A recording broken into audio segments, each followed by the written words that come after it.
민수기 21장.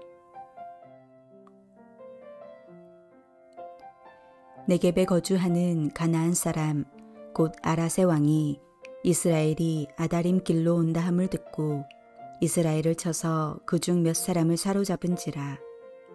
이스라엘이 여호와께 서원하여 이르되 주께서 만일 이 백성을 내 손에 넘기시면 내가 그들의 성읍을 다 멸하리이다. 여호와께서 이스라엘의 목소리를 들으시고 가나안 사람을 그들의 손에 넘기심에 그들과 그들의 성읍을 다 멸하니라. 그러므로 그곳 이름을 호르마라 하였더라. 백성이 호르산에서 출발하여 홍해길을 따라 에돔 땅을 우회하려 하였다가 길로 말미암아 백성의 마음이 상하니라. 백성이 하나님과 모세를 향하여 원망하되 어찌하여 우리를 애굽에서 인도해내어 이 광야에서 죽게 하는가. 이곳에는 먹을 것도 없고 물도 없도다. 우리 마음이 이 하찮은 음식을 싫어하노라 하매 여호와께서 불뱀들을 백성 중에 보내어 백성을 물게 하심으로 이스라엘 백성 중에 죽은 자가 많은지라. 백성이 모세에게 이르러 말하되 우리가 여호와와 당신을 향하여 원망함으로 범죄하였사오니 여호와께 기도하여 이 뱀들을 우리에게서 떠나게 하소서. 모세가 백성을 위하여 기도하매 여호와께서 모세에게 이르시되 불뱀을 만들어 장대 위에 매달아라. 물린 자마다 그것을 보면 살리라. 모세가 놋뱀을 만들어 장대 위에 다니 뱀에게 물린 자가 놋뱀을 쳐다본즉 모두 살더라. 이스라엘 자손이 그곳을 떠나 오봇에 진을 쳤고 오봇을 떠나 모압 앞쪽 해 돋는 쪽 광야 이에아 바림에 진을 쳤고 거기를 떠나 세렉 골짜기에 진을 쳤고 거기를 떠나 아모리인의 영토에서 흘러나와서 광야에 이른 아르논 강 건너편에 진을 쳤으니 아르논은 모압과 아모리 사이에서 모압의 경계가 된 곳이라. 이러므로 여호와의 전쟁기에 일렀으되 수바의 와홉과 아르논 골짜기와 모든 골짜기의 비탈은 아르고울을 향하여 기울어지고 모압의 경계에 닿았도다 하였더라. 거기서 부엘에 이르니 부엘은 여호와께서 모세에게 명령하시기를 백성을 모으라. 내가 그들에게 물을 주리라 하시던 우물이라. 그때에 이스라엘이 노래하여 이르되 우물물아 솟아나라. 너희는 그것을 노래하라. 이 우물은 지휘관들이 팠고 백성의 귀인들이 규와 지팡이로 판 것이로다 하였더라. 그들은 광야에서 마따나에 이르렀고 마따나에서 나알리엘에 이르렀고 나알리엘에서 바못에 이르렀고 바못에서 모압들에 있는 골짜기에 이르러 광야가 내려다 보이는 비스가 산 꼭대기에 이르렀더라. 이스라엘이 아모리 왕 시온에게 사신을 보내어 이르되 우리에게 당신의 땅을 지나가게 하소서.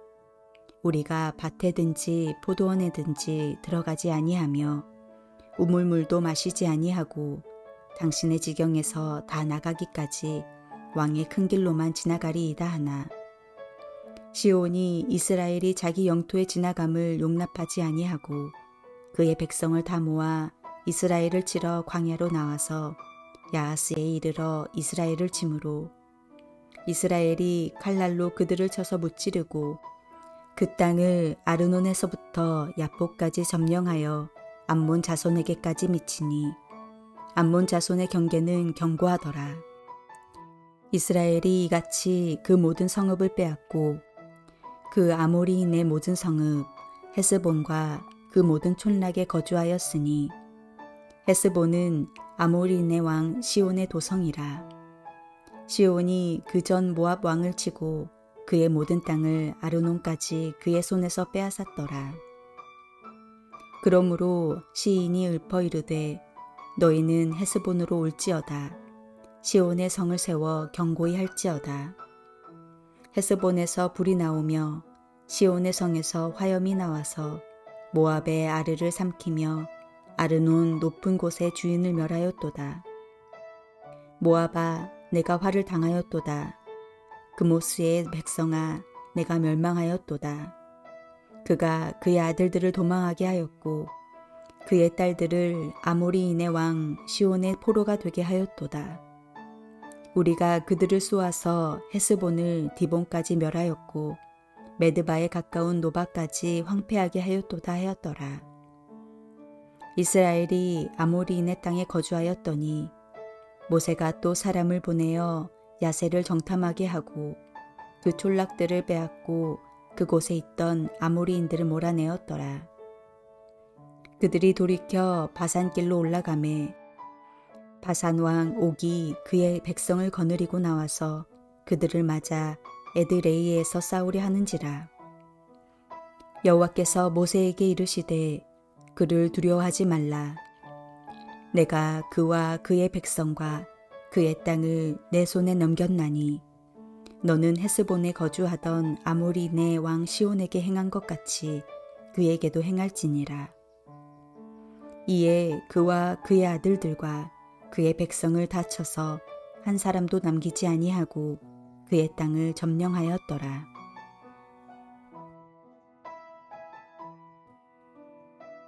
무리바에서 에돔 사람들이 자신의 땅을 통과하는 것을 거절하자 이스라엘 백성은 에돔 땅을 돌아서 가야 했습니다. 그러다 보니 다시 황량한 광야 지역을 통과하게 되었는데 그러자 백성들은 참을성을 잃고 또다시 신랄한 말로 하나님과 모세를 원망하고 비난합니다. 4절 말씀에 따르면 이스라엘 백성들이 호르산에서 출발해서 홍해길을 따라 에돔 땅으로 우회하려고 했다가 그 길로 말미암아 백성들의 마음이 상했다고 기록하고 있습니다. 애굽을 떠날 때는 곧 가나안에 들어갈 수 있을 것이라는 기대로 인해 의기양양했을 것입니다.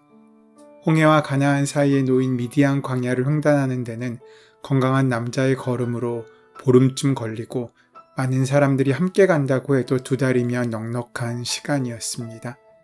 그런데 실제로는 40년이 걸렸습니다. 여러 가지 문제로 인해 그들이 광야에서 배회할 수밖에 없었다는 것을 의미합니다. 20살 이상 되는 사람들은 다 광야에서 죽고 여호수아와 갈렙만 가나안에 들어갔다는 말이 있을 정도입니다. 이런 걸 놓고 본다면 이스라엘 백성이 그 과정에서 얼마나 고통스러워했을지 상상이 갑니다. 이스라엘 백성들은 하나님과 모세를 원망하였습니다. 5절 말씀은 그러한 상황을 이렇게 묘사합니다. 백성이 하나님과 모세를 향하여 원망하되 어찌하여 우리를 애굽에서 인도해내어 이 광야에서 죽게 하는가? 이곳에는 먹을 것도 없고 물도 없도다. 우리의 마음이 이 하찮은 음식을 싫어하노라 하매. 여기서 하찮은 음식은 하늘에서 허락하신 만나를 의미합니다. 이스라엘 백성들이 노골적으로 하나님과 모세를 원망한 이유는 먹을 것도 없고 마실 물도 없는 광야를 견딜 수 없다는 것입니다. 광야로 나오지 않았다면 비록 노예 생활을 할지는 몰라도 애굽에서 그런 대로 잘 먹고 잘 살 수는 있었을 것 같은데 자신들을 광야로 끌고 온 모세가 원망스러웠을 것입니다. 이럴 바에는 다시 애굽으로 돌아가는 게 낫다는 주장도 가능해집니다. 그들의 주장이 터무니없는 게 아닙니다. 우리가 그들의 처지가 되었더라도 똑같이 반응했을 것이기 때문입니다. 우리 역시 작은 어려움과 아픔 가운데 후회하고 뒤돌아서고자 원하고 돌아갈 이유를 찾는 존재들이지 않습니까? 지금 이스라엘 백성들은 광야에서 생존의 밑바닥을 경험하고 있습니다. 기본적인 먹거리는 보장되지 않고 원주민들로부터 유형과 무형의 박해를 받고 있습니다. 언제 싸움이 있을지 모른다는 불안감도 그들을 엄습하고 있습니다. 가나안으로 가라는 하나님의 명령이 주어졌다고 해도 그것은 모세 같은 영웅들이나 지도자들에게나 절실하지 일반 백성들에게는 별로 절실하지 않을 수도 있기 때문입니다. 하나님의 말씀도 일단 먹고 사는 생존 문제를 해결한 다음에야 들려오는 것이지 않겠습니까? 일반적으로 인간이 생존의 위협을 받는 순간이 되면 모든 정신적인 가치를 포기합니다. 사명보다 원망의 힘이 훨씬 더 세기 때문입니다. 이런 원망은 광야 생활 40년에 걸쳐서 반복되었습니다. 애굽에서 벗어난 지 얼마 되지 않을 때 이미 원망이 시작되었습니다. 출애굽기 15장의 마라라는 곳에 이르렀을 때 마실 만한 물을 얻지 못하자 백성들이 모세에게 원망하여 말했습니다. 우리가 무엇을 마실까? 출애굽기 16장에서도 백성들은 애굽에서 나온 후 둘째 달 15일에 모세와 아론을 원망했습니다. 애굽 땅에서 고기가마 곁에 앉아 배불리 먹던 때가 좋았다고 회고하면서 이제 광야에서 굶주려 죽겠다고 하소연합니다. 광야의 초기뿐만 아니라 끝나는 순간까지, 그리고 그 이후 이스라엘 역사의 전반에 걸쳐서 그들은 하나님을 계속적으로 원망하고 있습니다. 이 모습은 우리가 고민하는 현실을 적나라하게 보여줍니다. 하나님의 은혜를 경험한 후에도 또다시 같은 죄를 짓고 반복해서 실패하는 것을 말합니다. 또다시 광야의 길을 걸어야 되는 고생들 때문에 그들의 마음은 상해버립니다. 이 지긋지긋한 광야길을 또 걸어야 한다니 마음이 상할 만도 합니다. 문제는 마음이 상한 것이 아니라 그들의 입술에서 나온 원망의 말들입니다. 지금의 상황과 환경이 힘들다고 말하는 것이 아니라 하나님과 모세 때문에 우리가 죽게 되었다고 말합니다. 선하신 하나님께서 공급해 주시는 만나를 하찮은 음식이라고 불평하며 먹기 싫다고 합니다. 마땅히 감사해야 할 하나님의 구원과 공급하심을 악하고 하찮은 것이라고 악평합니다. 우리는 또한 어떻습니까? 예수를 믿고 난 후에도 여전히 반복되는 일상을 지겹게 여기지는 않고 있습니까? 하나님께서 매일 공급해 주시는 것들을 하찮고 시시하게 생각하고 있지는 않습니까? 그러다가 뭔가 힘든 일이 생기고 부족한 것이 생기면 그 모든 불만을 하나님을 향해 터뜨리고 있지는 않습니까? 어린 시절의 부끄러운 모습이 기억나기도 합니다. 어머니께서 정성스럽게 차려주신 밥상에 앉아서 반찬 투정을 하고 그 밥을 먹기 싫어하는 그러한 부끄러운 모습 말입니다. 맨날 같은 반찬만 차려주신 것도 아니었습니다. 까탈스럽고 불평 많은 저희를 생각해 주셔서 좋아하는 반찬, 또 건강을 생각해서 먹어야 하는 반찬 등을 골고루 챙겨주셨습니다. 하지만 그것이 반복되고 익숙해지니 좋은 것은 보이지 않고 좋지 않고 싫은 것만 보이게 되는 것이지요. 그래서 음식만 바라보고 어머니의 사랑과 정성을 생각하지 못하고 그렇게 불평하였던 것입니다. 하나님의 은혜가 우리의 삶을 지배할 때 우리는 자신이 얼마나 쓸데없는 자인지, 그런 자신에게 하나님께서 얼마나 큰 은혜를 베푸셨는지를 생각하며 감사하고 찬송할 수 있게 됩니다. 그러나 광야와 같은 현실이 우리의 삶을 지배할 때 우리는 하나님의 은혜를 하찮고 쓸데없는 것으로 취급하며 불평하게 됩니다. 하나님의 선하심과 은혜를 악평하며 원망하는 자들에 대한 하나님의 대응은 불뱀을 보내시는 것이었습니다. 하나님께서 없는 불뱀을 만들어 그들을 징벌하기 위해 보내신 것이 아닙니다. 아마도 광야에는 본래 불뱀이 많았을 것입니다. 그럼에도 불뱀에 물려 죽지 않았던 것은 하나님께서 그동안 그들을 보호해 주셨기 때문입니다. 하나님의 은혜가 쓸데없다고 여기는 자들에게 하나님께서는 그 은혜 하나를 거두셨고 그 하나가 얼마나 그들을 고통스럽게 만드는지 또한 경험하게 하십니다.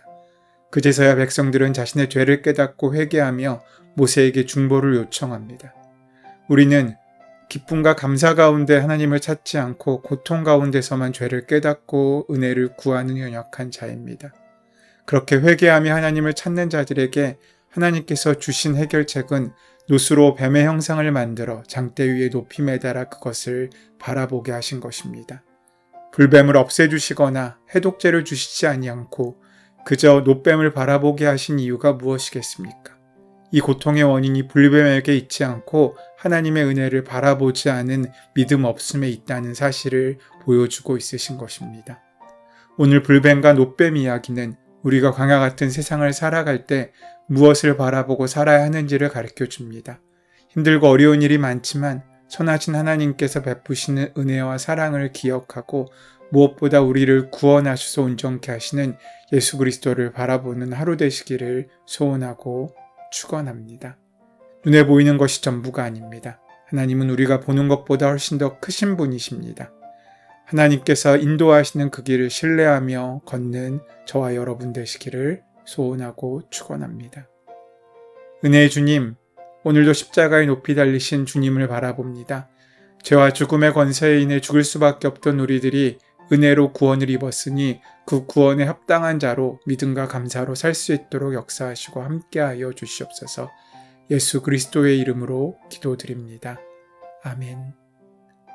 이제 오늘 말씀이 나에게 허락하신 말씀으로 만나지기 위하여 함께 깊이 묵상하시고 기도하는 시간 가지도록 하겠습니다. 함께 기도합니다.